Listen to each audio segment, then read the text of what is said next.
Israel जंग हार गया। जी हां, इजराइल गजा में हजारों फौजियों से महरूम हो गया। गजा में जंग की वजह से इजराइल के हजारों फौजी जख्मी हैं। इजराइल को 150 बिलियन डॉलर्स का गजा में नुकसान हुआ है।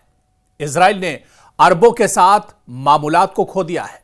इजराइल फिलिस्तीनी काज को खत्म करने से महरूम हो गया है। इजराइल अपनी बैनुल-अक़वामी साख खो बैठा है।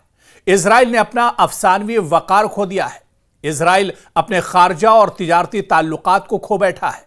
इजराइल ने सैकड़ों टैंक और गोला बारूद खो दिया है। इजराइल ने नेतन्याहू हुकूमत में यहूदियों का एतमाद खो दिया है। इजराइल गजा पर कब्जा करने का मंसूबा खो बैठा है। इजराइल ने इजराइल में ही तबाह होने वाले हजारों घरों को एक तरह से खो दिया है। इजराइल ने दुनिया के लोगों की नजरों में अपना वकार खो दिया है।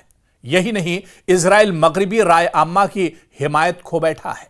इजराइल अपनी दाखिली सलामती और इस्तेहकाम खो चुका है। इजराइल अपने दाखिली महाज का इत्तेहाद और हम आहंगी खो चुका है। इजराइल ने अपने जर्नेलों और अपनी फौजी अशराफिया के रहनुमाओं को खो दिया है। इजराइल एक नाकाबिले तस्खीर फौज के तौर पर अपनी शबीह खो चुका है। इजराइल ने वो टेक्नोलॉजी खो दी है जिस पर उसे फख्र था। इजराइल खित्ते में अपनी डिटरेंस सलाहियत खो चुका है। इजराइल ने बाज अरब ममालिक के साथ अपने खुफिया इत्तेहाद को खो दिया है। इजराइल खित्ते में अपना सियासी मुस्तकबिल खो चुका है। इजराइल गजा के मौक़िफ़ के सामने अपनी हिम्मत और अज़्म खो बैठा है। इजराइल ने अपने अवाम और दुनिया की नजरों में अपने मीडिया की साख खो दी है। इजराइल ने अपने नौजवानों की एक पूरी नस्ल को एक लाहासिल जंग में खो दिया है। इजराइल आलमी बरादरी का सब्र खो चुका है। इजराइल ने अपनी इंसानियत को खो दिया है। इसने सब कुछ खो दिया है और उम्मीद है कि यह सब कुछ वो खो देगा। जी हां, जिस तरह से गजा में इजराइल को बड़ी शिकस्त का सामना करना पड़ा है, 2 साल की जंग के बाद भी वो हमास जैसे छोटे से ग्रुप को तबाह नहीं कर पाया, खत्म नहीं कर पाया। ऐसे में इसे गजा के अंदर इजराइल की सबसे बड़ी हार के तौर पर देखा जा रहा है। और तारीख जब जब इसे दोहराएगी तो यह कहा जाएगा कि एक हाथी चूंटी के मुकाबले में शिकस्त खा गया और हार गया। और कुछ ऐसा ही गजा के अंदर भी हुआ है।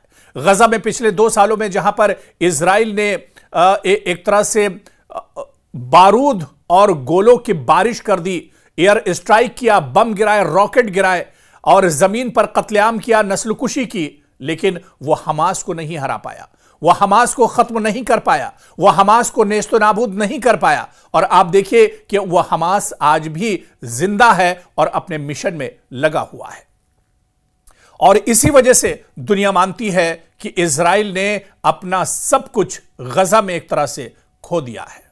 दरअसल इजराइल ने गजा में ऑपरेशन शुरू किया ताकि हमास को मुकम्मल तौर पर खत्म या गैर मौसर बनाया जाए, मगर अब भी हमास बाकी है। अपना असर हमास एक तरह से रखे हुआ है। इजराइल की जंगी मुहिम ने इस पर भारी माली बोझ डाला है।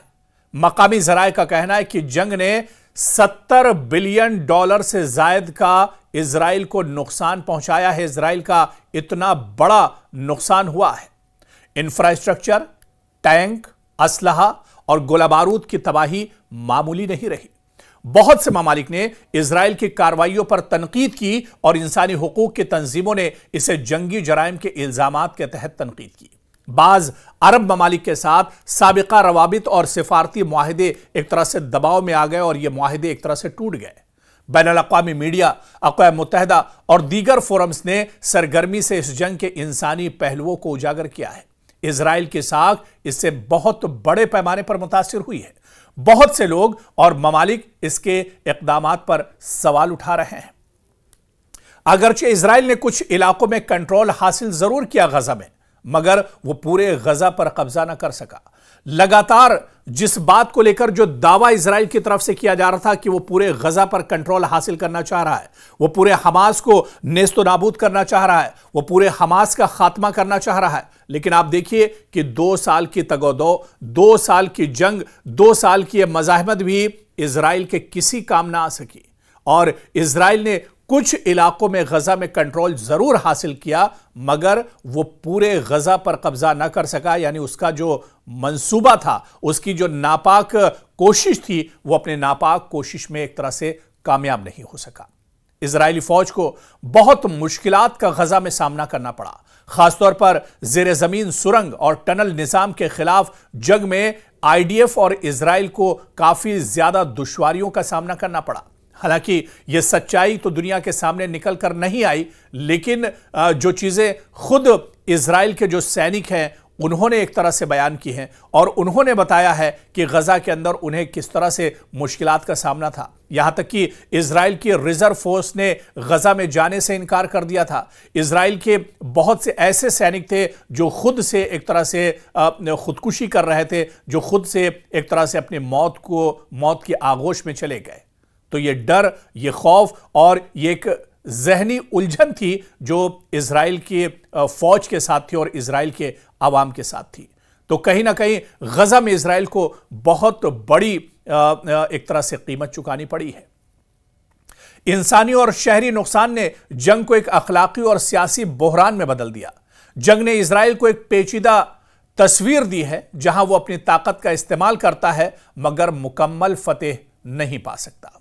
जंग में फतेह सिर्फ उसको नहीं मिलती है जो फौज से लड़े, और यह बिल्कुल सच्चाई है, यह हकीकत है। और यह एक तरह से हालिया वक्त में अगर बात की जाए तो दुनिया में एक बड़ी मिसाल के तौर पर यह सच्चाई उभर कर सामने आई है कि जंग में फतेह सिर्फ उसको नहीं मिलती जो फौज से लड़े, बल्कि उसे फतेह मिलती है जो अक्ल, अखलाक और अवामी हिमायत से लड़े। अगर आप ताकतवर हो मगर इंसानी हमदर्दी आपके साथ ना हो, अगर आप फौजी ठोस हो, फौजी तरीके से मजबूत हो मगर जमहूरियत और एहतराम आपके पास ना हो, तो आप निस्फ फतेह भी नहीं पा सकते हैं, यानी आधी जीत भी आपको नसीब नहीं हो सकती है। इजराइल को इस जंग ने बताया है कि ताकत का इस्तेमाल एक राह है मगर वो वाहिद राह नहीं, और असर जदीद में जीत सिर्फ बंदूक की नहीं, अज़्म, किरदार और अवामी मोहब्बत की जंग है। और इस जंग ने दिखाया है कि अगर इंसान की कद्र ना हो तो जीत भी हार बन जाती है। और कुछ ऐसा ही इजराइल के साथ, बिन्यामिन नेतन्याहू के साथ, अमेरिका के साथ, डोनाल्ड ट्रंप के साथ और यूरोप की उन ताकतों के साथ हुआ है जो मशरिक़ वुस्ता में एक तरह से नंगा नाच नाच रही थी, जो कत्लेआम कर रही थी, जो बेगुनाहों को मौत के घाट उतार रही थी, जो मासूमों का कत्ल कर रही थी। और आप देखिए कि इतने सालों के बाद भी, इतनी लंबी जंग के बाद भी उन्हें शिकस्त का सामना करना पड़ा है। और यह शिकस्त ऐसी है जो इजराइल और बिन्यामिन नेतन्याहू को एक मुद्दत तक, एक जमाने तक परेशान करती रहेगी। और जब जब वो गजा को सोचेंगे तो एक तरह से उनके रोंगटे खड़े हो जाएंगे, क्योंकि तबाही गजा में भले ही बहुत हुई हो, लेकिन जमीनी तौर पर आप देखिए तो गजा में इजराइल हार गया है, गजा में बिन्यामिन नेतन्याहू को शिकस्त हुई है। और इजराइल और इजराइल की सरकार और बिन्यामिन नेतन्याहू की जो काबीना है, जो जंग लड़ना चाह रही थी, जो हथियार छोड़ना नहीं चाह रही थी, उसके लिए डोनाल्ड ट्रंप का जो मुआहिदा है, जो जंगबंदी हुई है, यह दरअसल बहुत बड़ा झटका है।